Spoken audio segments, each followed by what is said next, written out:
Welcome to Abundant Life and the Sheila Mack Show, reality at its finest. Here we have real people sharing real stories and actionable steps to help you reinvent, rebuild, and reboot your business and personal life on your terms. I'm your host, Sheila Mack, and today we have a special guest, Justin Breen. He is helping us. He is the author of Epic Life bestselling, now on Wall Street Journal and USA Today, as well as the international bestselling book Epic Business. Justin Breen is the CEO of the global PR firm Brepic, communications and co-founder of the premium connectivity platform Brepic Network, in addition to being an active member of Strategic Coach, 10X, and Abundance 360 Summit. He has built a remarkable international network of leaders and entrepreneurs. All right, welcome to the show, Justin.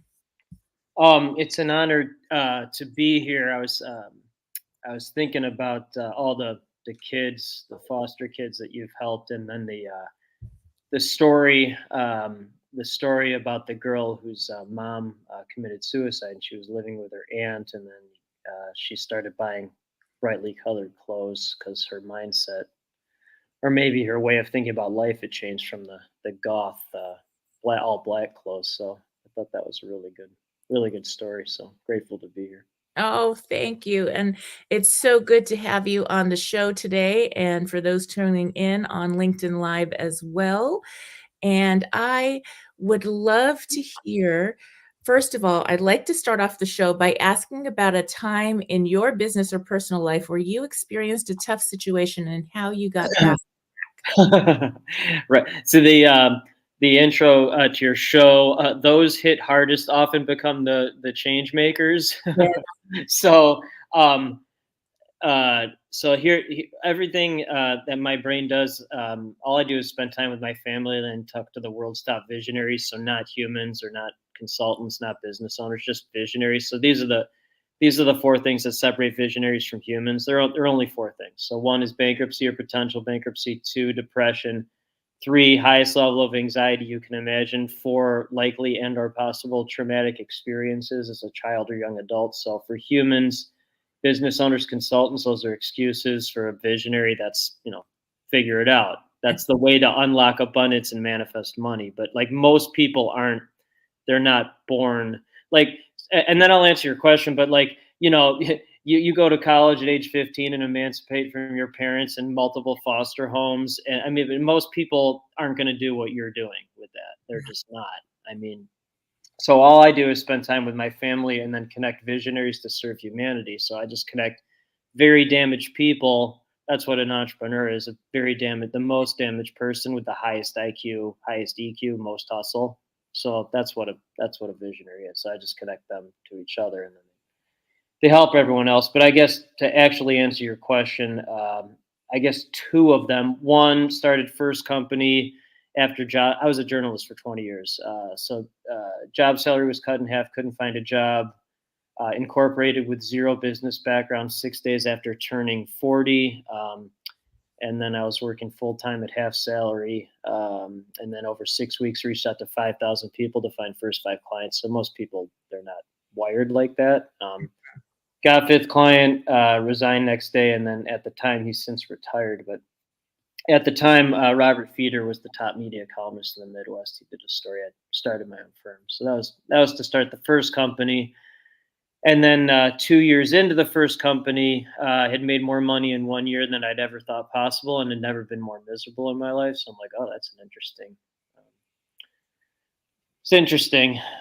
So learned that money doesn't equal happiness. In fact, it equals the least amount of happiness. So now run two global companies that only partner with top visionaries and make a lot more money, but learned that that's not what actually makes me happy. So I'm glad I went through that, both of those. Yes, that's so important. And what did you do before you were 40 and started that first business? What was that like? Well, great question. So people like us are usually, not always, but usually aliens within our own family, community, and verticals. So the only people who understand us are top entrepreneurs on planet. It's just like we're basically aliens. So for 40 years, basically was talking like this, and no one had any idea what I was talking about. And then for 20 years, was an entrepreneur who happened to be a journalist. So connected visionaries to serve humanity through the companies I was writing for and editing for, or whatever that was. Mhm. And never understood negative news or political news, or if it bleeds, it leads. Like, I don't understand that. So, Right. and then they would just give me weird jobs. They didn't know what to do with me. So I was technically employed, but they didn't manage me at all. They just let me do whatever I wanted. Nice, nice. Well, that makes a lot of sense, and I Mhm. hear you on that. Oh It's yeah. a little different. It's like, "Okay, now what are we gonna do?" Or Well, when you you're unemployable. I a mean, you're group, not. yeah, it's like, "Okay, we've gotta slow down." Slow down what? What are you? Yeah, there's no. Yeah, so a visionary is not going to slow down being a visionary. I found slow down. That's kind of funny. So again, my brain turns everything into patterns, and all I do is spend time with my family and then talk to visionaries. So usually, visionaries marry stabilizing humans. Not always, but usually, it's like a collaborative slowing down. Or like my wife's a pediatrician, and then she's phasing out of that. She's the COO of second company. So being around me allowed her to actually speed up. But she taught me how to say thank you and, like, you know, be kind to everyone. And hey, don't forget to pick up your kids at school. So it's good to do that. It's good to have. It's a good balance of both. Yes, I hear you on that. Oh my goodness. And Right. I love, love, love your new book. It is so on point and very important. Thank you. Obviously, to me as a mom, like running businesses, having 6 children, I adopted 3 of my Three. own. Yeah. Right. I mean, it is so important. My children have always been first. They just had to come along with me Well, most of right. the A time. visionary's not going to slow. They're not going to slow down. So they better come along. Yeah. That's right, and they learned so much that way. Mhm. But slowing down for me happened when my youngest son passed away in 2019. He had a I heart didn't know condition. that. I didn't know that. Yeah, and so my daughter moved home, and it was then COVID hit, and the world stopped anyway for a minute, and so it was like, "Oh, I guess we need to just have more time." And Yes. my daughter's like, 80-hour week, she's working with the homeless, doing Yeah, incredible. she's like you. Yeah, it's just, same, same. So we get each other, it's easy to live together. Is that daughter biological or adopted? She's the biological, yes. So, yeah, The yeah, interesting is she was adopted and she just osmosed all of that through you. That would have been interesting. yeah, yeah, so yeah, the others are a little different, depends who it is, but Yeah. yeah, that was something, and we were so blessed because of the entrepreneur life that I was leading.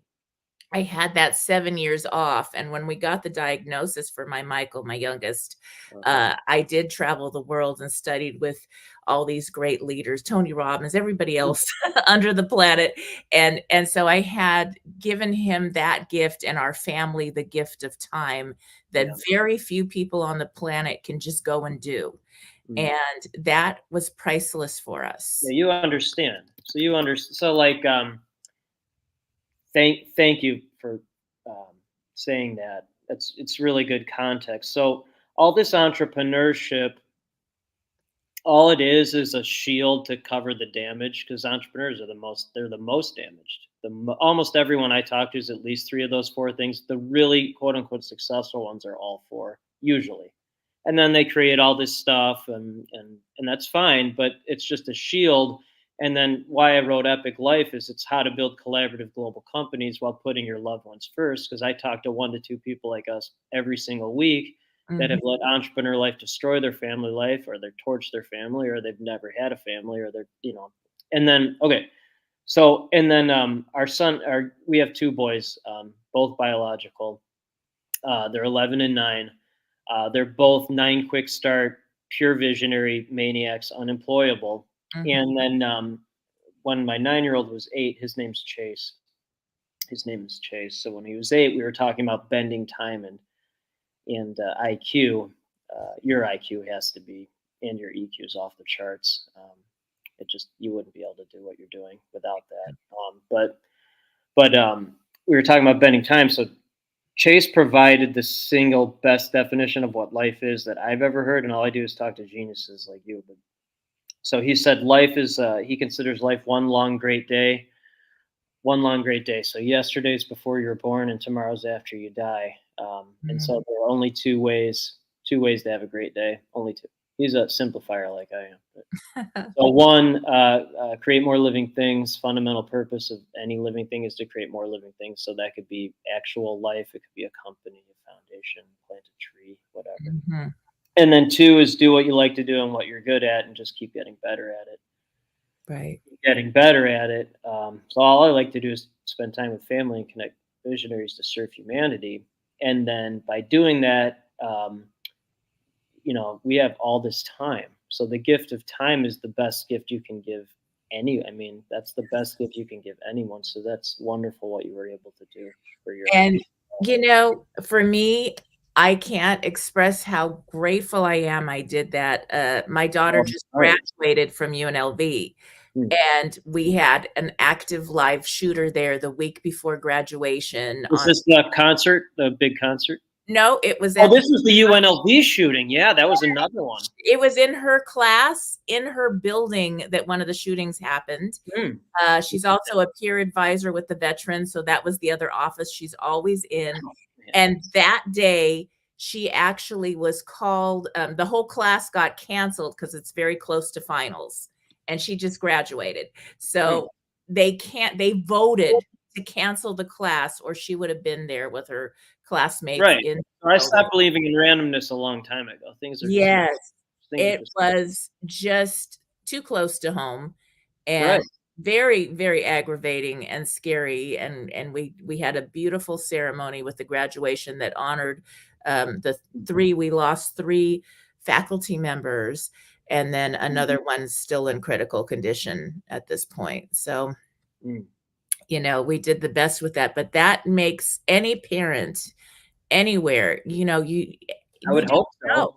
We don't know what could happen. You think you're Mm. safe, you don't know, so Mm. you have to really cherish every moment. 100%. And then thank you again. That's great. Again, those hit hardest often become the change makers because Yes. I really thought about this like a great deal because I just think about the patterns and then creating my own. But uh, um, an entrepreneur, you just have to go through this trauma. You can't because it's like having a child and explaining what having a child is like to someone that doesn't have a child. They can't understand.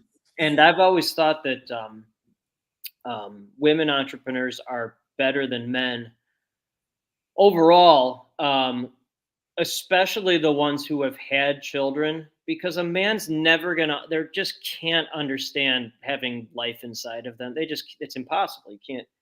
And then, because I was talking to my wife, who's a pediatrician, and like our two children were like literally growing inside you, and she's like, yeah, it's just a different thing. And I think women entrepreneurs, women as a whole, but definitely women entrepreneurs have they just understand what life is more than men. And then men many times just let the ego get in the way. Hunt for the family, hunt for the family. Oh, I haven't seen the family in 3 months because I've been hunting for the Hmm. family. Um, um, and then I just like to hang out with my family and then do the hunting. Uh, this way, I guess, because entrepreneurs are hunters. We're not farmers. We're hunters. Oh my gosh, that's so true. Even when I do real estate, which is my thing I've always done, I always say, "I love to do the hunt. I You Right. make money in the deal. Let's go hunt for a new Right, and a property." human's not gonna understand they're not gonna understand that. They just wanna farm the crops or they wanna cook up the meal that was hunted for, like, that's what it's 2 different types of, Oh people. my gosh. Yeah, Yeah. Doctor, Doug Brackman, he's become a good friend of mine. If you go to iamdriven.com, there's a free 5-minute assessment. It's really good, but, it measures things like intuition and risk tolerance. But anyway, the typical human, the farmer brain, is a small gray circle, and then the typical driven brain, driven in this case, is usually ADD, ADHD, which is not a disorder; it's a sign of genius. But humans don't understand it. But the typical driven brain's a giant red circle around the small gray circle. You're probably, I would guess, you're a giant red circle. But then he saw mine, and he was very confused by it in a good way. Uh, my intuition's like fully off the charts and take risks and all that, but I'm actually less bored than an average human because I never leave my zone of genius ever. Most people like us are constantly bored, shiny object, shiny object, shiny object, shiny object. I'm not like that. I just want to spend time with my family and connect people like us to people like us. Total focus. I love that. That's incredible. So, Yeah. what advice, other than getting your book, which is such an incredible book, but what Oh, advice do you have for those people that are like a newer entrepreneur mm. or going through our interesting time right now with, Oh, this is the greatest time of all. This is the greatest. Well, when COVID happened, I posted the next day. I'm like, this is the greatest opportunity of all time for anyone with the right mindset, and that's what it's been. I mean, I certainly understand. My wife is a doctor, got COVID. I mean, so I understand the tough aspects of that, and I'm sympathize. But for an entrepreneur, this has been the greatest opportunity of all time. The second company, I've met my partners in San Francisco. I'm in California. We've met 2 times in person in 2 years. uh-huh, We're about to be named one of top 5 masterminds on the planet. My wife is the COO. She never would have done that pre-COVID. And it's only for connecting visionaries to serve humanity. So none of that would have happened. And to dovetail that and to directly answer your question, to directly answer it, you're either born someone like us or you're not. I'm mhm, convinced of that. Most children that had gone through 5 foster homes would not go to college at age 15, and they wouldn't do that, because if yeah, they could do that, they would be able to do that, but they can't. right, So okay, so and there's nothing wrong or right about that. It's just they're not wired like that. Okay, so if you are wired like that, and I'd venture to say our firms maybe partner with 1 out of 1,000 people. It's mhm, probably less than that. So, but 1 out of 1,000, if there's 8 billion, there's 8 million people. So there's 8 million people like you out there. And if you are born like that, you can work on your mindset every single day. That's something that you can work on. So we only partner with visionaries who live in abundance and who look at things as investments, not costs. So if anyone asks me, what do you cost or charge? I just never talk to them again, because they don't mhm, have the right mindset. And then wrong mindset hangs out with wrong mindset and makes excuses. And I don't understand excuses. You didn't make right. excuses. Did you make excuses when you were 15 and emancipate? I mean, I don't You think don't have who can you make an excuse to? you'd be amazed. Well, right. So that's why the damage creates the biggest change makers, because there's no. And then my litmus test is my father. He was 61 when I was born. You can read more about him in the Epic Life book if you want to get it. But the Yes, yes, you lost him when you were very young, I 13, but he'd be 107 now, so I didn't expect him to live. But he was shot down multiple times in combat in World War II, many times without a parachute, and he would just get back into a plane. So wow, you're either someone who can do that or someone who makes an excuse. There's no. And I was thinking about the goth uh, black clothing story of the yes, girl, and I was on a show like this, and the host is like, "You think 100% in black and white, right?" I'm like, "Yes," and he's like, "Well, that allows endless color in your life," and I'm like, "That's what it's like, pure directness. It eliminates people that make excuses, mhm, and then it attracts people that, okay, where else is there to go? Let's do it. Let's do right. it." And I think I don't even like the word advice, but like any entrepreneur, that's you know, because so then you can have that gift of time. So being direct and working on the mindset, that will accelerate things very quickly. So now what are the for those tuning in, what would you say would be a way for them to have that or to carve out that family time? Because no No, matter how their brain works. you have to do it. There's no. You do it. No, there's no. Yes, I mean, why? What was your advice to yourself for that? No, you just did it. that's right. So again, you're either someone that can do that or someone who can't. That's so like it's not overthinking. Um, and you're an includer. You're higher in empathy than I am, which I'm very grateful for. And you're trying to relate to your audience. You either can do this or you can't. There's no there's no gray area. So Mhm, like um, I will say a good question to ask, and this is one of the chapters in Epic Life. It's called Winning the Wrong Game. So it's just a good question. What game are you actually winning? Yeah. I know very, very, most people I talk to are very, very, very wealthy. Many of them are very, very, very miserable because they have very, very little relationship with their family or never had one. And they're Mm, also very, very, very, very high IQ. And when you get too high in IQ, there's like no human understanding. They're like cyborgs. But the first book of the Epic, or the first line of the Epic Business book, which came out like a couple months into COVID, is if you're someone who doesn't put your family first, then put the book down. I can't help you. So like that's kind of how I live my life. If you're not going to do that, then what's the point? yes. Yes, and it makes all the difference for your children. Yeah, I like you mentioned, I was in foster care and on my own for years, yeah, but I you took care of understand, I bought my mother a house, and I right? took care of my grandparents until they passed, and Right. grandma lived to be 103, let me tell you. Mm. So it is possible. Oh yeah, But, it's one of those things that it gave my children this experience right, of caring for others and right. their whatever wisdom they bring and whatever the reasoning was with what happened doesn't matter. We let that go and we focused on the family Mhm. first. Right. Had so much success in my business with very little effort, and I had to figure 100%. how to make it work without me being present because I Okay. needed to be present for my children first and the family. Okay.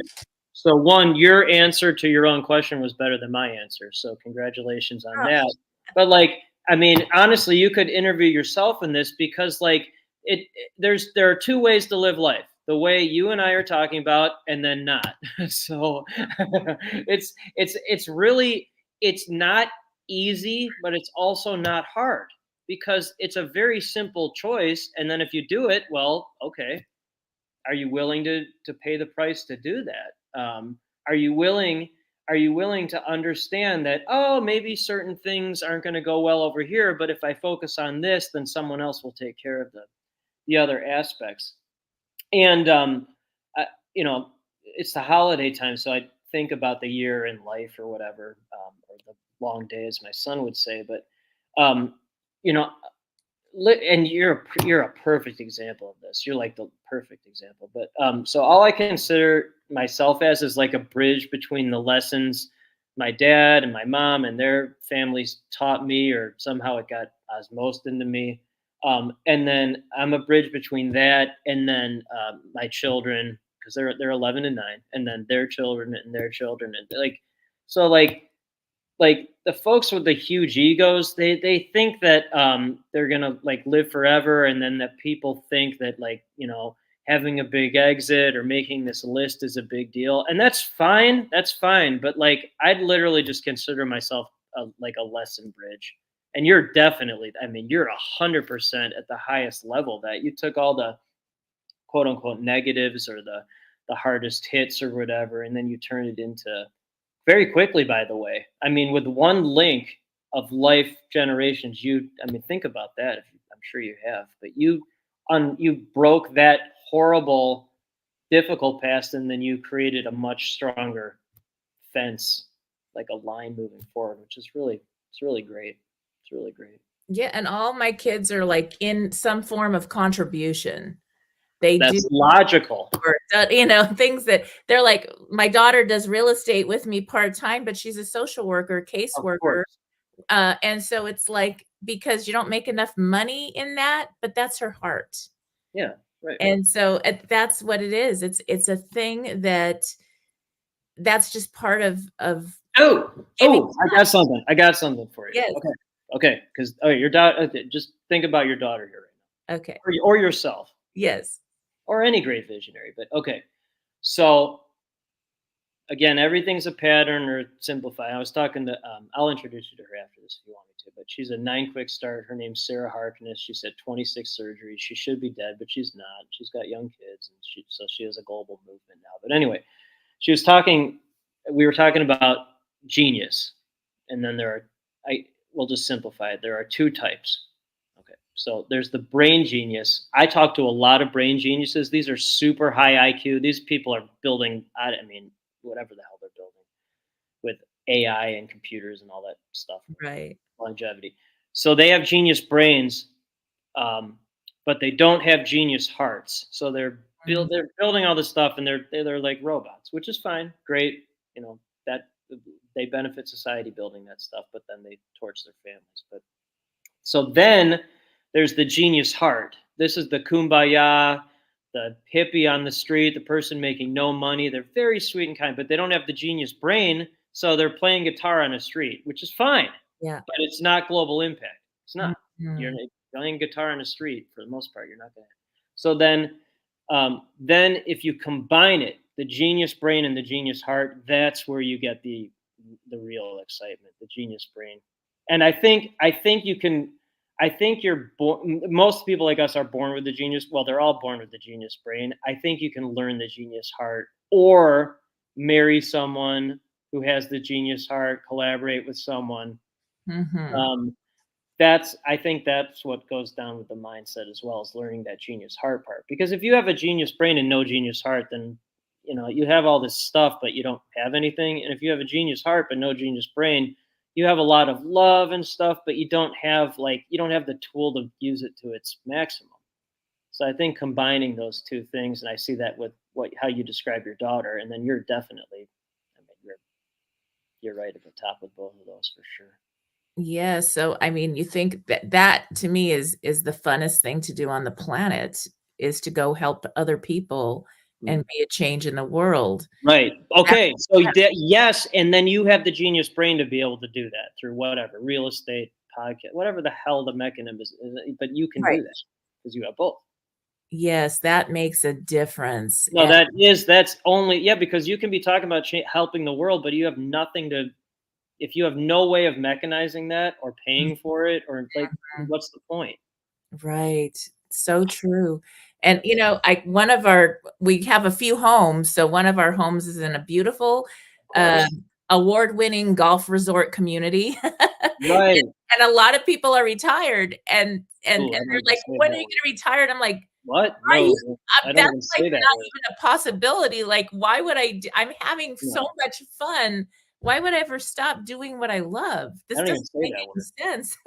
The only time I say that word is when I talk about the guy who retired when he wrote the article about me, but he's since retired. But I Yeah. never say that word ever. That's the thing, and they're like that it's a different we're on a different, vibration that way. I'm like, I can't All imagine right. So not you're playing. either born like that or you're not. Again, if Oh, most people aren't born like that. that's So anyone who wants to like challenge that, that's fine. But again, if most people could easily say and think what you just said, but most people aren't doing that. They're in the golf community, which is fine. I just ignore that world because they're not going to do anything anyway with anything that you say. They don't. right. They don't want to. Yes. Now, how about for you, though? Do you need that time, Hmm. to recharge in a quiet place where you can just stroll and think of new things? Okay. As for us, Tremendous. we Well, love you do. that, You my daughter and definitely I, do. but it's like, we couldn't do You that full time. no, your brain. You'd explode. You would Yeah. explode. Yeah, it would. I mean, maybe not literally, but maybe literally. So I will answer that. So, and I'm guessing you're probably this as well. So, I'm what you call an ambivert. Mm. So, if you get me around a regular human at a water cooler or just a party, I will put a lampshade on my head. I will say nothing. I'll stare at the wall like the Blair Witch Project. At the end, I'll just stare. I'll be one of those. Although that would be creepy if I did that. But I would be like that, but maybe staring forward. But if you get me around people like you, I'm the biggest extrovert on the planet. So that's an Yes. ambivert. It's in the middle. But our my family we're in Chicago, but my wife and our two sons are in Florida right now for a couple days, and with my father-in-law, my wife's dad, and so they've been gone for a couple days, and then they're not coming back till tomorrow, and it's just me and the three dogs, and it's been. I mean, I obviously miss my family, but also like I need the time by myself. Mhm. And then to really double down on that, uh, I'm very low in ideation on Gallup Clifton Strength Finders. I'm guessing you're top five in that, if not number one. Most people I talk to are top five, but so I'm 32 out of 34, very low. But all of the great ideas that I ever have, which is really rare, like maybe get one or two a year, it happens during running. I run 3 to 5 miles 6 days a week outside, no matter the weather. Again, we're in Mm. Chicago, and that is my daily, except for Sundays, daily alone relaxing time where you're fueling the brain and the lungs with like because I listen to shows like this when I run, and so you're feeding your entire body with good content and good air, and helping your muscles. And Yes. that alone time is essential for people like I mean for anyone, but especially people like us. Mm. So true. Yep, that's what we do. We love to go work out at the gym. It's our Oh, thing. you have to. I mean, think about if you weren't able to. I mean, it'd be like this is maybe a bad example, but it seemed to me like it'd be like going to another foster home that you can't get out of. I mean, I think that's the way I look at like working out. It's like you just have to get that energy out Right. somehow, and then you're obviously a high achiever. Um, I'm third in achiever in strength finders, and achievers, high achievers, they always start every day at zero point 0, no matter what. It doesn't matter. That's just how our brains are wired. So the first thing I do every day is a grateful journal to my wife, what I'm grateful for her the previous 24 hours. And that one, she really likes it when someone says thank you to her. So my way of reminding me to do that. But it's also an achievement to start the day. And then running, I always run in the morning. So Mm. another achievement, another achievement. So it's two achievements in the morning. Yes, and you know that for those tuning in, the gratitude Mm. is such a life changer. Yeah. I usually have the answers, and when I Mhm. lost my son and my Mhm. daughter and I are just locked down with COVID, I Yeah. was like, "Okay, let's just think of 3 things we're grateful for." Right. And we would do that from the first day, second day, even through the grieving, the whole process, and that was such a save. Mhm. It really just got us through quite a bit, just that gratitude. Because that was what I could, like, pull in. What can I bring to this moment here? Because you don't wanna see your child suffering as much No. as you are maybe, and No. that was Yeah. it. Gratitude is the key, Yeah. and if it's 100%. simple. And I think that's, people talk about manifesting or creating or changing their life or their Mhm. home. It's Mhm. like, how can you make your place, your environment beautiful and be grateful for what you have because you get more of that? Well, your environment's your brain. I mean, so if you can't fix that environment, you can have the nicest house or lots of money, but you're again like I talk to 1 to 2 folks like us every single week that have they have the genius brain, but then they have no they're robots. But again, that's the genius brain, genius heart. And again, everything's a pattern. So first Mhm. thing I do every day is a grateful journal to my wife, 6 days a week, running outside 3 to 5 miles a day, listen to shows like this, where there's endless gratitude discussed. And then 5 days a week, Monday through Friday, do a grateful journal on LinkedIn. What I'm grateful for. It's like a commercial for other people. What I'm grateful for. Oh, Okay. nice. Yeah, I'll include this in that. I don't do it on the weekends, but so to simplify that, if you're constantly grateful, it's really hard to be ungrateful. And then gratitude is like a magnet for attracting other grateful, gratitude filled people, and it repels arrogant, ego, ungrateful people. It's really interesting to see Yes, that. I love that. Every time I go into one of those rooms or those parties that you don't love, I'm really good Oh, with all kinds of people. yeah, you're an extrovert, more of I an have extrovert. to do my grateful thing before I go in, like, I am here here, and I am so grateful, and whatever shows up is why I'm supposed to be here. And then I go in and everything is beautiful and wonderful. And it really helps me do that every time because it's like, do I want to go do this? Yes. Maybe. So that really helps. Well, so I'll give you a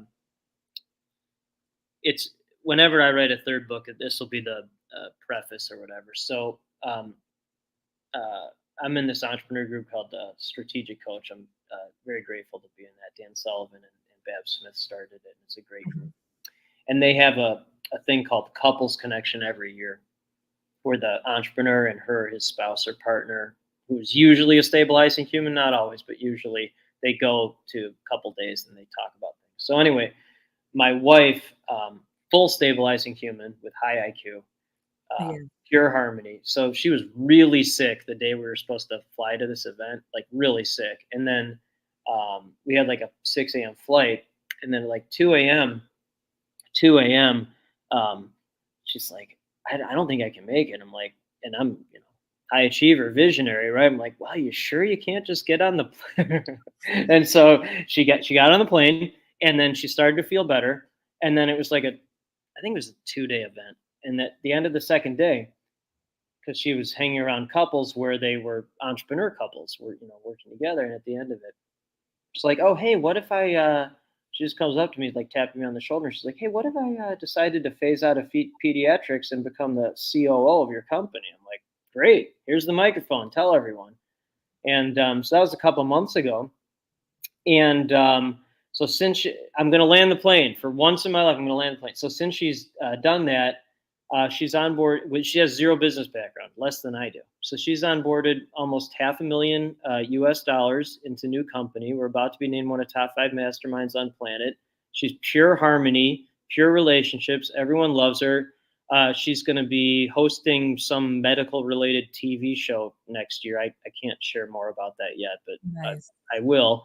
And like, but it's all because you know she did that leap, even though she was sick and was certainly afraid to do it. She's a doctor, doesn't want to get everyone else sick. But I think, to your point about going into that room, if there's like a negative or fear-filled feeling, I think that's actually a requirement. I think that's a requirement for going into the room, because if you don't feel like that, it's probably not the right room to be in. Like, because like I like to be the dumbest person in the room. That's the goal, at least. Oh, yes. Yes. So, Then you're like, "Oh, thank goodness." oh yeah, right. I don't like to be the smartest person. I don't. In fact, I like actively avoid that. But Right.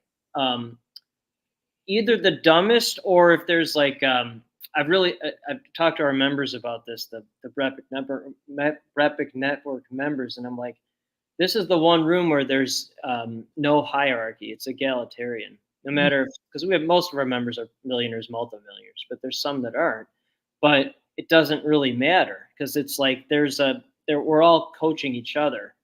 right. um, and I've never been in a room like that. It usually takes on the personality of the person who started it, which is totally fine. And then usually that person is talking most of the time, which is also fine. That is not how our group is. It's it's just really interesting to see that. But it's all because we have the genius brain and genius hearts. Mhm. That's what it is. It's those two genius combined. Yeah, so, like, my mind is like, "Okay, I need to start a dating site for very intelligent, Hmm. calming people." Right. So one of our members, she's married to a visionary. She is a visionary, so she spent her whole life creating, and this is why she had a member spotlight with Yeah. the group, and then we were coaching her and she was coaching us. But it's basically for spouses married to visionaries, because usually this is her presentation, but Rachel Leibovitz. But so usually the spouse is a codependent, and usually not always, usually the visionary is a narcissist, and Oh, so their arrows going. The narcissist is the genius brain without the genius heart, by the way. That's what. oh, yeah, I That's, see that. Yeah. yeah, and then so their arrows are going that way, and then so she's created a company that helps them go together. So what you're saying is, it's almost like predating what she's doing, and it's collaborative. It's Yeah. collaborative what she's doing. But yep. Yeah, that's very important because That's you the wouldn't answer. not a lot of people can live with another person that's doing, multiple businesses and creating things. Like, my daughter Correct. and I are great because we're the same. Totally get it. So we're doing our own thing, but we come together and it's all for a purpose. But when you add another person, it's very hard because 'cause I'm like, "You wanna go sit and do nothing?" I don't Well, know. that's illogical. So, okay, I'll even I'm interviewing these folks, by the way, right now because I don't like to waste time. All right, so here, this is everything's a pattern, right? All right, I just did those Yes, intros. So, this is what I see time and time again, the same pattern, the same pattern, the same pattern. So again, people like us usually, but not always, marry a stabilizing human. Not always, usually. realizing it. So my wife's a pediatrician. So think like nurse, social, definitely a social worker, an Mhm. engineer, um, a lawyer who's a lawyer, not a visionary who runs a law firm. That's different. Okay. Computer science, some a cubicle. So just give them a cubicle and okay. So a stabilizing human, and then one of two things happens that I've seen. Only two things happen that I've seen. One, the stabilizing human is a high achiever, high IQ, like my wife, who is the biggest supporter of the visionary because the visionary is not going to change. The visionary's arrows going, they're going. They're not going to stop. Okay, so um, and then the stabilizing human becomes the biggest supporter, evolves with the visionary. My wife phasing out of pediatrics to become COO because she likes Mhm. talking to visionaries now. Okay, so that's one. That's actually the minority of what I see. The majority of what I see is the stabilizing human becomes the preventer and anchor and gets very resentful, very Yeah, resentful. And even if they stay married, it's a disaster. 100% right. of the time. 100%. Yeah, that's the thing. Right. Well, now we know. That's what it is. And then people like us sometimes marry people like us. Sometimes one Mm, of two things happens with that. One, greatest life imaginable.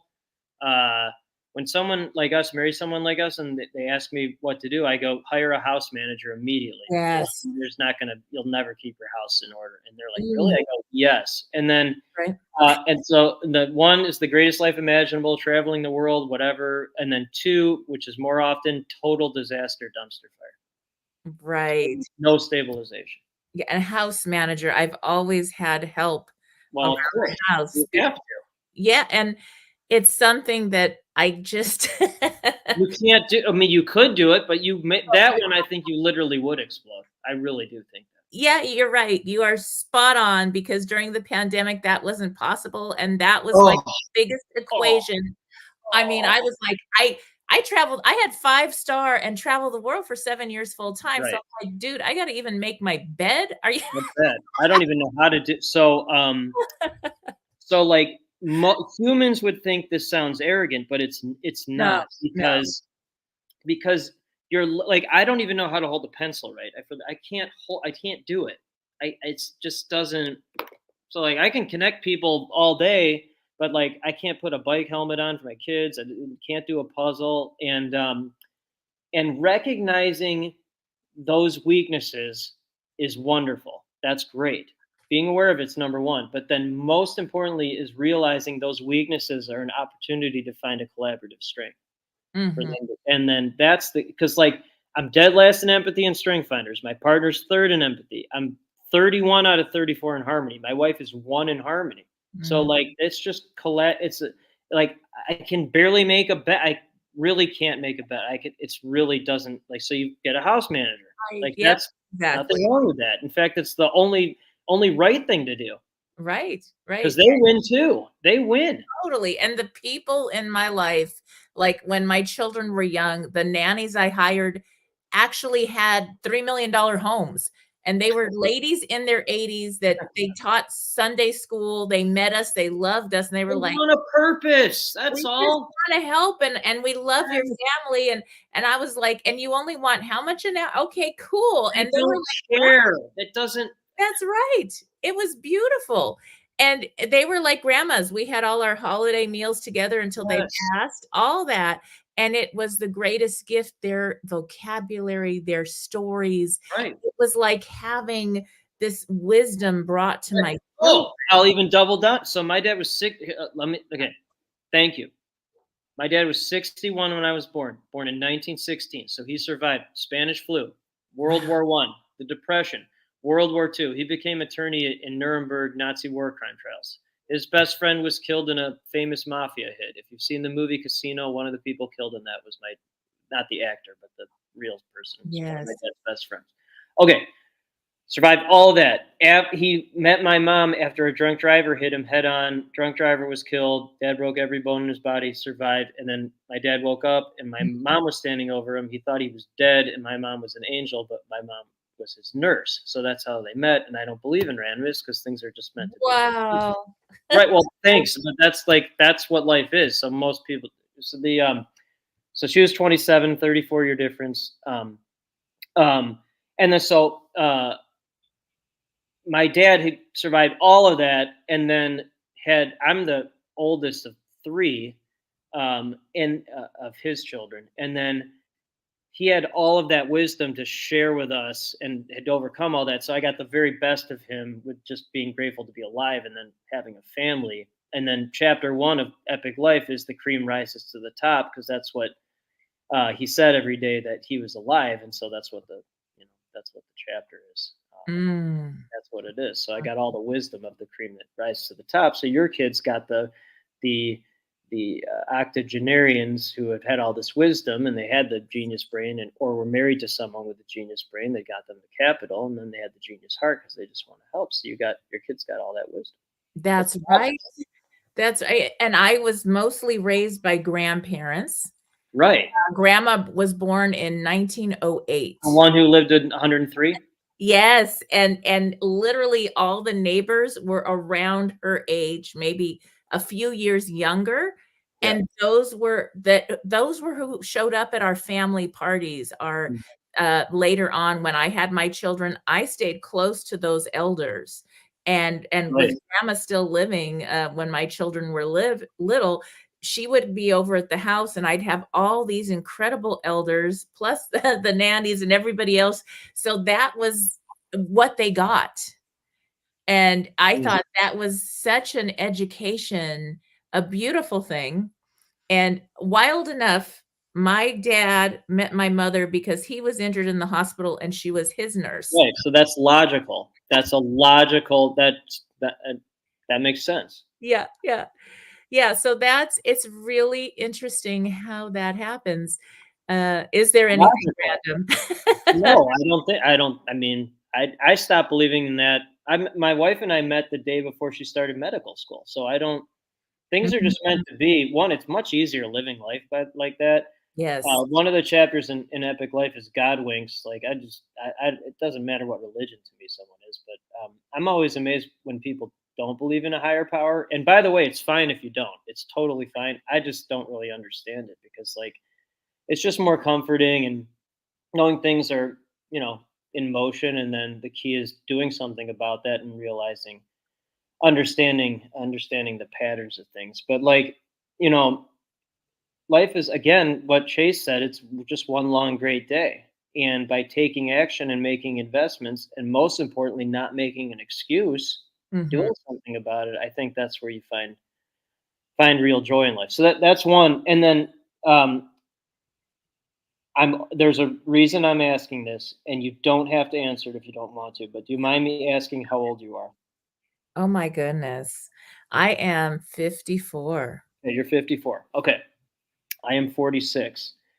And I think you and I are so similar in this regard. To me, you sound like uh, 80, 90, maybe even 100-year-old wisdom. Because you were raised by older people, you gravitate toward them. I was raised by an older father, and then I much prefer talking to people that are older than me. They just know more, obviously. Yes. Okay, and then 54-year-old body, 46-year-old body, and then I think our mindsets are like a 5-year-old mindset, like a little Mhm. child, like a little mischievous kid, childlike. And all the not well, all of them, all the great entrepreneurs I know, all of them are like little kids. Little, they're like RETIRE. What? Whoa! No! No! No! No! No! No! No! No! Play golf all day? No! No! No! No! No! No! No! Oh. Oh, no! No! No! No! I want to build some. So so um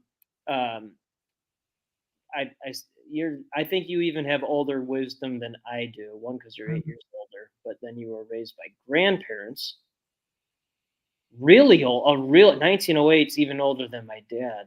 Mhm. I very rarely talk to people where they were raised by someone who was born before my dad. That actually, you might be the first one. Yeah. You're you're the first one, because like I should be 80 years old. Like Mm. my dad's skid, or if he should have been more than like 1940, so like Mhm. 3 or whatever. Then so you're literally the first person I've met doing one of these that was raised by someone older than my dad. Yes, That's really and I had the whole community where she lived in Los Angeles, everybody was in her age category. so you were just raised by. Yeah. Did you ever think about that, or did you just put the I pieces did, and together? I talk about that a little bit, sharing about my book is that I had the wisdom of people that actually were in a lady one of the neighbors was in a concentration camp. Well, they're right. So Yeah, my dad was an attorney in the Nuremberg trials. yeah, Nuremberg. I had these people that were my neighbors, so I Right, had living history, right, and it brought the empathy because I loved these people, and right. they're telling this history from their experience with Correct. emotion, and so No excuses. These yes, people never made an yeah. and I Right. thought when I was a little girl and 5, they just have me in the room because they didn't know what to do with me, and I thought, "Well, one day No, I'll have incorrect. Incorrect. They knew exactly who you were. my." Nope. No, no, no, no. Yeah, Yeah, our youngest son he's been talking to adults since he was 2, and people like he was right. really tiny then, and he would just stand there and Uh, look up and talk to them. That's how you are for sure. 100. yes. Yeah, I had no idea how to do, like, 1st grade or kindergarten when I actually went to school. I wanted to go sit with the teachers, and I said, "Now, I don't know why these other people are acting crazy like that. Let's talk." You're humans. That's why. It was a thing. They're not they're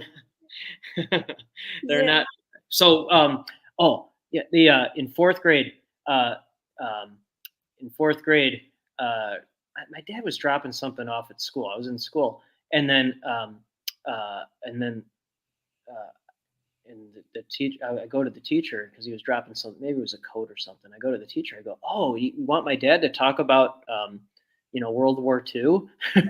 And so he just came in and talked about it. It's like the only thing I remember from 4th grade besides breaking a TV and getting yelled at by the teacher. But that's another thing. But then um, so he's talking about World War II, and then he trained in a camp called Camp Hale, which just became like a uh, uh, it became like a national monument or something like that. But anyway, so he was telling the story. He was sleeping in one of the tents or whatever in Colorado, and a rattlesnake crawled right across his neck. So the human kids are like, ah! I'm just sitting there laughing. So I picture you with the human children like running around, and you're I just was like, like, "What what is is wrong with going these on? children?" I could so that's funny, right? But like but again, that's what an entrepreneur is. They feel they're like, what is wrong with all you kids? And the little kids are like, what's wrong with this entrepreneur? There's nothing wrong with them. We're just Different. wired differently. Yes, it took me a while to figure it all out. Well, I didn't know I was even like this until like I always knew I was different, but like I didn't even know really until COVID because it Mm. accelerated the global conversations. But so I spent 42, 43 years of my life talking like this, and people are like, huh? So, but now, not anymore. Not anymore. Yes, when you get into the right rooms and you're talking with people that speak your language, it's very peaceful. It's like, "Oh, Well this." done. Good simplification there. Good Right. job. Yeah. Yes, yes, so good. Well, that is wonderful, and Justin, I'd love for you to share where people can get your book, and a little bit more about that. Oh, thanks. The main site for anything is brepicnetwork.org, BREPIC network.org, and all that stuff is there. Wonderful. Well, that is incredible, and I look forward to sharing about your book with more people Thank and you. your next one as well. All right. Thank you again for being a guest on the show, and for those tuning in, we will be back after these messages. All right. Stay tuned. Okay.